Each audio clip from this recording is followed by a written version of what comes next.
Hello. Welcome to Thomas Sinclair's Italian Adventure, Part 4? Is that right? Could be. So this will be 2 days because we did not make one yesterday. I think it's part 3. So yesterday was the day of Saturday. It was the the day of the Romans. yes, I was gonna say the Greeks, but not the No. Greeks. So we did the Roman Forum, Palatine Hill, and the Colosseum. Go ahead. We took the metro over and we kind of did this big loop around everything. And then we got off at the Colosseum. And we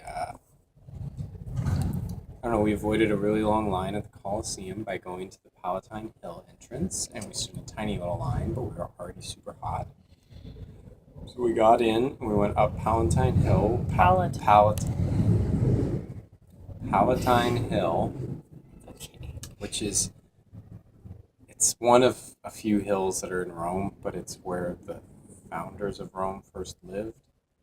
And up on top of it is the ruins of the Roman emperors. So we went up there and went through Rick Steves' guided tour kind of thing. The palace, or it's the palace. The palace, the emperor's palace. Yeah. You just said the emperor. Oh, the emperor's palace, like his house and his private arena, and then it backs onto this giant racetrack, which is still there, and it kind of just looks like a field now. Circus Maximus. Circus Maximus. If you've heard of that, I don't know. And then we kind of wandered through his gardens, and then you come down on the north side into the Forum. We took a break there because we were super hot. Wait, that's all we're going to say about Palatine Hill? Well, okay, let's recap. What did you like about I don't know. Palatine Hill? So, We got to keep this to about 10 minutes. okay, we're only at 2. So, story of Rome, legend of Rome, is that there's Romulus and Remus, who were these brothers, and they were raised by a she-wolf on the edge of the Tiber River. And that spot where they were supposedly raised was Palatine Hill. And that was where they believed this Rome was founded there. And they were the ones that they grew up, they built a wall, and that was Rome. So this was so Palatine Hill, they built there. They built oh my gosh, I can't talk. They built the palace there because they thought it was the origin of Rome. And the Augustus, who was the first emperor of Rome, he had his original little house there, and then from there it kind of grew to a bigger place. Bigger pad. But yeah, it was cool. Circus Maximus was this big racetrack where they did Chariot racing, and it could hold 250,000 people. It was big. So it was really big. And he said, said, there's nothing really to see today. And even the palace, it's ruins. I mean, it's not, you're looking at. There's very little structure a lot left. Of some brick walls and stuff. Yeah, lots of brick walls. I mean, you can really see, obviously, the Romans, did we already talk about this, are very famous for their use of the arch as a structural element. And so you can really see that very clearly, which was really cool.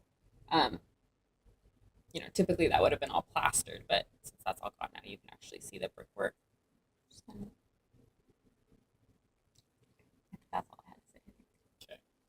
So then we rested for a long time and then wandered into the Forum. And the Forum is really, think of kind of like a little valley which has a street going down it. And there's a number of very important ruins, but it's not one place. I thought the Forum was a building, but it's not. It's an area. And so you see the Arch of Titus, which is just a big kind of white arch with a lot of carvings.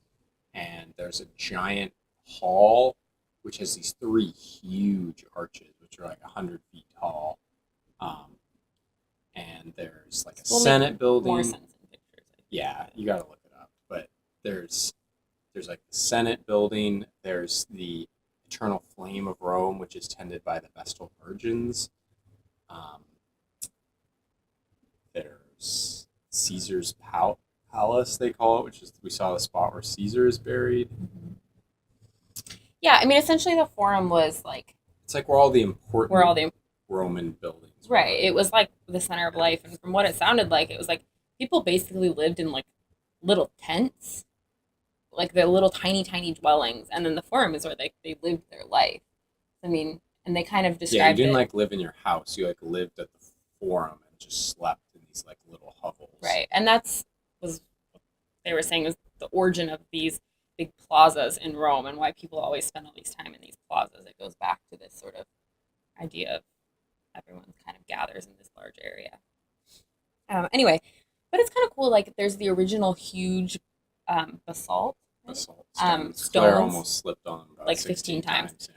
But those are like, I mean, those are the ones that like Julius Caesar walked down. Like it's, they were saying like this is the oldest road you're probably ever going to walk on in your life because it's over 2,000 years old. So it's kind of cool. And there were some pretty iconic looking ruins, like a lot of ones that had like pillars, big Corinthian pillars in front, and some of them still were standing, and some of them there were just like 3 pillars and like this thing on top, and so I mean those kind of felt like these ancient Roman ruins. Like that's kind of what you would picture in your head. Yeah. It's hard because it's like it's very difficult to recreate what it might have looked like because there just isn't much there. And it's also like logistically difficult because you're sort of out in the middle of like think of like kind of like a field, and there's just like some ruins here and some ruins there. So like you're getting beat on by the sun, and it's like 2 o'clock in the afternoon.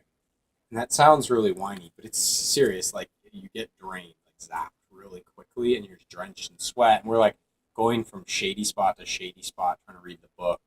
And I think by the end of it, we just kind of like, this is that, and then left because it was just, you're just done. You're so drained. So when we left, we went out to one side and went down a couple blocks, and there's this little like tavern place where we had lunch, and we had I think it might have been the best meal really we've bomb had. pasta. It was so good. I can't remember what kind was it. Good. I don't know, it had Was like it- fava. It was Oh, like it was a good. it was like a carbonara, but It was just really it had well like prepared. fava beans Very and like fresh, artichoke, Perfect. Yeah, we had Really an good. artichoke with like mint, lemon and mint. and we had prosciutto and melon Mm-hmm. and water. The That's water good. was It's great. really good. So we really liked that place.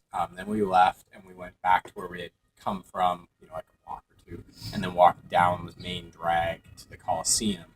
And the Colosseum was much different in that, like Palatine Hill was kind of like bare in terms of tourists, and the Colosseum was packed. Like there was a humongous line to get in. Like, and the rate it was going, it must have taken people like over an hour, which was just ridiculous.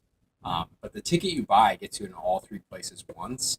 So they could have just walked down the street, gotten the ticket, and walked back and gone Which is right what- in. Which is, Sort of what we did. But I felt like telling them all that because they were just standing in this huge line. It was ridiculous. And once you're in, there's a lot of people shuffling around, and there's big tour groups shuffling around, and so it was more crowded. But it was pretty impressive. Like you walk in, and you've seen a lot of pictures of it and everything. It's very iconic, so you kind of already knew what it looked like. But when we walked around a lot, went up a couple levels and down, and it was more you start feeling like you're kind of like we always were tying it to Research Stadium, just because I've been in there a lot. It could seat like 60,000 people. So if you want to compare that to Research, that's actually more than could fit in Research Stadium. And you kind of got this feeling like, yeah, it was sort of that size, almost like it was more compact, more like a basketball arena where there's a smaller court and you're all kind of tucked in near it. But I mean, it was big, and then you kind of think like it was made in like 100 AD or like 80 AD. So I mean, it's almost 2,000 years old, and it's bigger than like our current college football stadium. And you think that was sort of the more once you've been there a while and you realize like how old it was, and yet how big and like crazy well designed it was. It was pretty impressive. Yeah. So the floor is gone of the Colosseum, right? So you're looking down into the like underground, essentially like maze where they had all the like Think of animals and like the gladiators. backstage. Yeah, like backstage basically. It was But under. it's like 20, 30 feet deep. Can you hold this because my hands are short? It's like it's very deep. We need We're gonna have to do another Yeah, one. we'll just finish on the Okay. Colosseum. Just give your final thoughts. I don't want to get cut off. Okay, thank you. Um, They done a little tiny section where they put wood over it and like it was kind of sand colored, so it'd look. And then you got a real feel for like this is what it would look like, and then like and they had like elevators underneath. yeah, that there would was bring like so there everything was up. 80 spots in the floor. There's 80 like lifts, so they could bring up all different things all over the place. Lions. And I guess what I didn't realize gladiators. too is like they set up like sets and like Like reenacted battles from like the forefront of the empire, so they'd have like jungle ones and naval Yeah. ones, and they'd create this set, put a gladiator in, and then like put an animal in somewhere. yeah, And like they fight, wouldn't know yeah. where it was. So I didn't really realize they did that. And also apparently sometimes they filled the whole thing with water and did like naval battles, which Yeah, they did. kind of like blows my mind. They I took the don't wood floor out and like would do naval battles, which is kind of cool. I think I knew that from Gladiator. I from didn't something yeah, I else. didn't know that, but that kind of blows my mind how they I feel like that would take like a month to fill with water, but It probably did. So I think in closing, it was all really cool. It maybe wasn't quite as awe-inspiring as the Vatican, but once Yeah. you sort of sat in some places and thought about it, it was really impressive. Romans were very good engineers. yeah, clearly it's a testament to the genius of Roman engineering very impressive. because I mean the Colosseum's in good shape. Pretty good shape for being 2,000 years old. Yeah. And abandoned for like 1,000. Yeah, I mean that's the other thing is Rome like had this big explosion, right? And then it just like fell apart after the Roman Empire declined. And I mean, people like they were saying like squatters used the Colosseum. People just scavenged off of it. So I mean, I don't know, the fact that those ruins are still there is pretty cool. Okay, We will we continue. will continue with